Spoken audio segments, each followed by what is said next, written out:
Mientras tanto, en América Latina. Prisión domiciliaria para Bolsonaro. Trump respalda la reelección indefinida en El Salvador y tensiones entre Colombia y Perú. Este es el boletín semanal de Caminar Preguntando. Y mientras tanto, en América Latina, estas son las novedades más destacadas. Del 3 al 9 de agosto. Empezamos. En Brasil, juez ordena prisión domiciliaria para Bolsonaro y entran en vigor los aranceles de Estados Unidos. El juez Alexander de Moraes del Supremo Tribunal Federal ordenó el arresto domiciliario de Jair Bolsonaro por violar medidas cautelares. El exmandatario habló con manifestantes y publicó mensajes que, según el juez, instigaban ataques al Poder Judicial y la intervención extranjera. Eduardo Bolsonaro sigue cobrando su sueldo sin asistir al Congreso. Está en Estados Unidos. Según medios brasileños, recibió 17,000 reales por días de receso y corre el riesgo de perder su mandato por ausencias injustificadas. Estados Unidos impuso aranceles del 50% a Brasil. Lula da Silva calificó como humillación dialogar con Trump y afirmó que la relación bilateral vive su peor momento en 200 años. En Ecuador, la Corte Constitucional suspendió leyes claves impulsadas por Noboa. La Corte Constitucional suspendió de forma temporal 16 artículos de 3 leyes impulsadas por el presidente Daniel Noboa y aprobadas por la Asamblea Nacional. La Corte cuestionó las leyes de inteligencia, la Ley de Solidaridad Nacional y la Ley de Integridad Pública. La suspensión regirá mientras la Corte analiza 23 demandas contra estas leyes. Expertos en derecho advierten que las normas podrían vulnerar derechos como la libertad de expresión, la intimidad, la privacidad y la protección a la niñez y adolescencia. Mientras tanto, en dictaduras.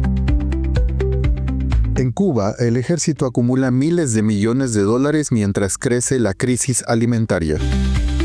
Una investigación del Miami Herald revela que las Fuerzas Armadas Revolucionarias de Cuba controlan una gran parte de la economía a través del conglomerado Gaesa. Este grupo maneja el turismo, gasolineras, supermercados, transferencias de dinero y la zona de desarrollo de Mariel. Las cuentas bancarias de Gaesa suman hasta 18,000 millones de dólares. Su empresa, Cimex, registró 3.400 millones de ingresos y 1.200 millones en ganancias hasta marzo del 2023.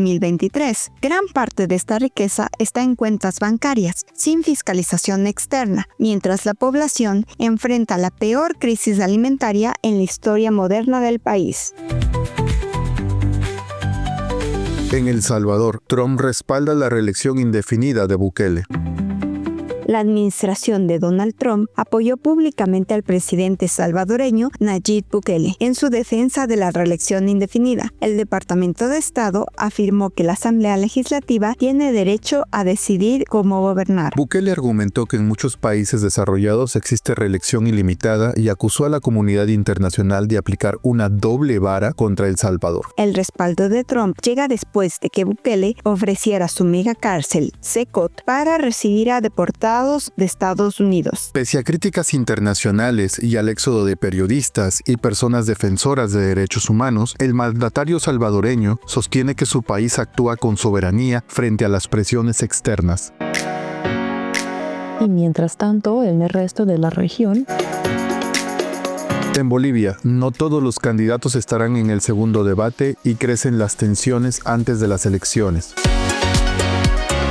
El Tribunal Supremo Electoral convocó al último debate para el 12 de agosto en La Paz, pero los principales candidatos no asistirán. El dirigente campesino Lucio Quispe advirtió que no permitirá el regreso de la derecha al poder. La policía busca al dirigente Ramiro Cucho, prófugo e investigado por hechos de violencia. La OEA desplegó 87 observadores de 20 países. En Perú, una isla emergente en el Amazonas reaviva tensiones con Colombia. Perú y Colombia chocan por Santa Rosa, isla en la frontera amazónica no prevista en los límites fijados hace un siglo. Gustavo Petro inicia su último año de gobierno y Dina Boluarte afronta menos del 3% de aprobación. Las relaciones estaban afectadas desde que Petro dejó de reconocer a Boluarte como presidenta tras la detención de Pedro Castillo. En México, Trump ordena acción militar contra cárteles y Sheinbaum prepara reforma electoral. Trump firmó una directiva para que el Pentágono use fuerza militar contra cárteles latinoamericanos catalogados como terroristas, medida que impactará directamente a México. La presidenta negó que implique una invasión, pero enfrenta presiones por escándalos vinculados al crimen organizado. Sheinbaum impulsó una comisión para la reforma electoral, formada solo por aliados, con el fin de rediseñar el sistema electoral del país.